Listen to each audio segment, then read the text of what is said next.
안녕하세요, 기타리스트 위성원입니다. 제가 최근에 HDD, 그러니까 하드디스크 스틱션이라는 현상이 일어나가지고 하드디스크 복구가 안 되고 있었어요. 그래서 레슨 자료들이 싹 다 날라가가지고 굉장히 곤란해하고 있던 참이었습니다. 그 와중에 유튜브 댓글들에서 기초 내용부터 한번 다시 이렇게 차근차근 올려보면 어떠냐? 라는 댓글들이 많이 보여가지고 화성학적인 기초 내용부터 싸그리 다 다시 한번 정리를 할 겸 기초 내용부터 기타 레슨 영상을 한번 찍어보려고 합니다. 오늘 알려드릴 내용은 완전히 기초 화성학 내용입니다. 이 내용들을 알고 잘 따라오셔야지 제가 앞으로 설명해 드리는 내용들을 조금 이해하시기가 수월하실 수가 있습니다. 기본적으로 누구든 간에 기초 화성학을 알려드리고 저는 기타 레슨을 진행을 하고 있습니다. 저는 이 화성학에 관하여 전혀 모르고 기타를 연주하는 분들은 지름길이나 정확한 이렇게 길로 가는 게 아니라 굉장히 멀리 돌아서 가고 있는 것이라고 생각을 하고 있습니다. 타브 악보만 보고 무작정 따라하는 것은 굉장히 좋지가 않습니다. 효율적이지 않은 왼손 운지가 정말 많이 있을 뿐더러 피킹도 정확하게 나와 있지가 않아서 정확한 피킹을 어떻게 가야 하는지 이런 것들을 모르고 갈 경우 그냥 막 치는 경우가 굉장히 많이 있더라고요. 정확한 운지 방법, 그리고 스케일과 코드라는 녀석들을 통하여 기타의 지판을 보는 방법, 그리고 리듬과 피킹 등을 숙지하시면 훨씬 더 수월한 연주가 될 것입니다. 약간 수학으로 비유를 하자면은 수학 문제를 풀기 위해서 구구단을 외워서 두 자릿수 곱셈이나 세 자릿수 곱셈을 응용을 할 수가 있는데 99단 혹은 999단까지 외우고 문제를 풀고 있다, 혹은 21 곱하기 48을 하는데 21을 48번을 더하고 있다고 비유를 할 수가 있을 것 같네요.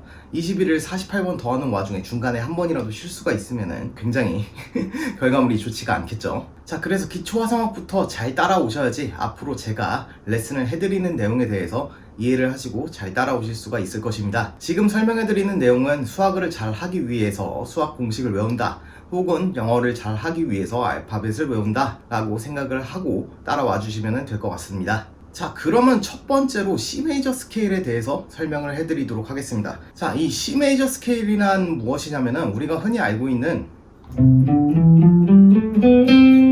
이 도레미파솔라시도를 보고 C 메이저 스케일이라고 말을 합니다.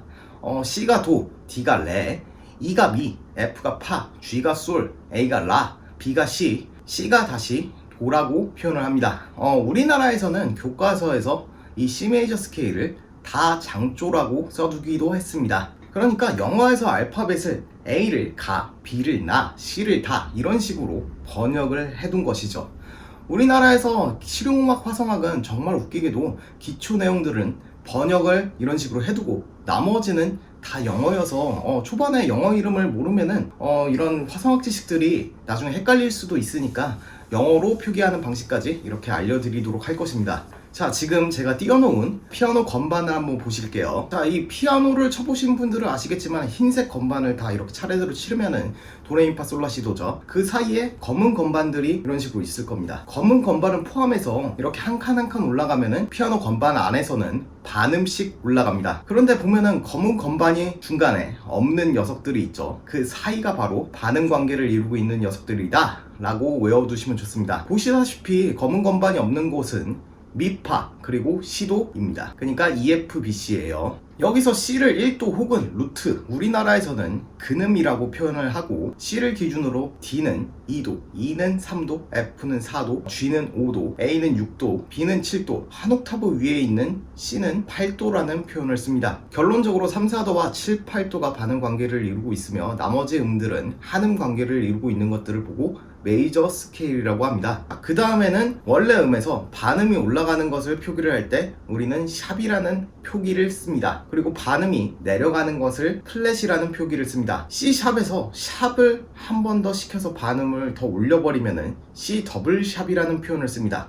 더블 샵은 X로 표기를 하기도 합니다. 그리고 한 가지 예시를 더 들어서 D 플랫에서 플랫을 한 번 더 시켜서 반음을 더 내리면은 D 더블 플랫이라는 표현을 씁니다. 그런데 이 더블샷과 더블 플랫은 화성학 문제풀이만 풀 때 볼 수 있지 실질적으로 거의 볼 일이 없을 거예요. 그럼 예를 들어서 피아노 건반을 보시고 C에서 반음을 올라간 걸 C샵, 그리고 혹은 D에서 반음이 떨어진 거를 D 플랫이라고 한다고 했죠. 얘네들은 같은 음이에요.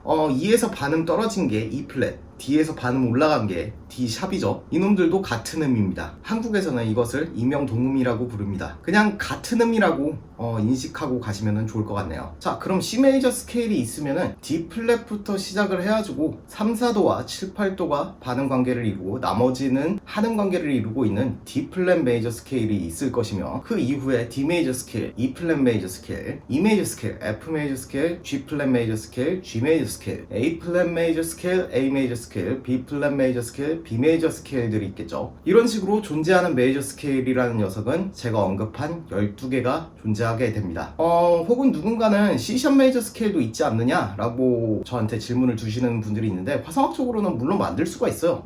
하지만은 실질적으로 쓰이지가 않는다라고 생각을 하시면 되겠습니다. 그러니까 샵이 들어간 그런 노트들이 첫 번째 루트가 되는 그런 메이저 스케일은 존재하지 않는다 라고 보시면 되겠습니다.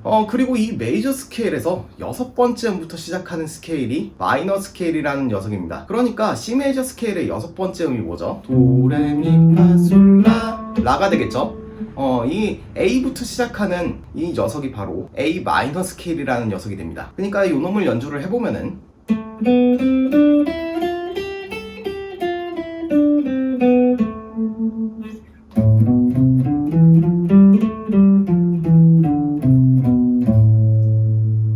어떤가요? 아까 C 메이저 스케일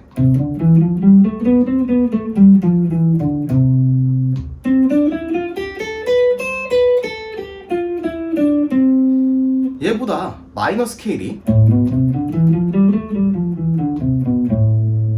굉장히 어두운 사운드로 들릴 것입니다. 이와 같은 마이너 스케일이 저희들이 듣는 음악에서 메이저 스케일보다 훨씬 더 많이 사용을 하고 있습니다. 왜 기본적인 음의 시작음인 도라는 음이 왜 알파벳의 시작인 A가 아니냐는 의문을 많이 갖게 될 텐데요. 단순하게 생각하시면 좋을 것 같습니다. 마이너 스케일이 우리가 듣는 음악에서 메이저 스케일보다 훨씬 더 많이 사용이 되기 때문에 마이너 스케일의 시작점을 알파벳의 시작인 A로 한 것이다 라고 생각을 하시면 좋을 것 같네요. 그럼 이 마이너 스케일도 12가지가 존재하겠죠. 이것들은 차후에 나오면은 제가 하나하나 언급을 해드리도록 할 것입니다. 참고로 이 메이저 스케일, 마이너 스케일은 화성학 교재 같은 것을 펼쳐보면은 가장 우선순위로 나와 있습니다. 그 말인즉 필수적으로 외우고 가야 한다는 것이죠. 한글을 배우기 위해서 기역, 니은, 디귿, 리을 뭐 이런 것들을 외워야 하고, 일본어를 배우기 위해서는 히라가나, 가타카나, 그리고 영어를 배우기 위해서는 알파벳을 필수적으로 외워야겠죠. 전문적으로 음악을 하실 분들이나 입시생들에게는 필수적으로 외우게 만들고 주기적으로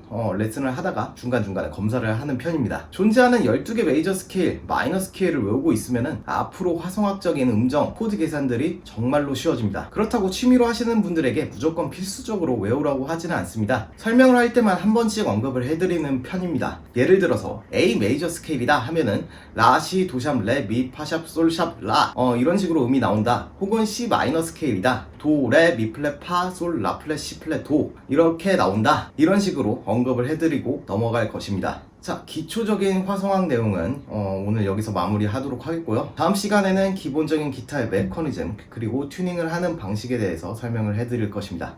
개인 레슨 문의도 항상 받고 있으니까 카카오톡 락기타 혹은 제 개인 네이버 블로그에 적혀있는 번호로 문의를 주시면 되겠습니다. 감사합니다.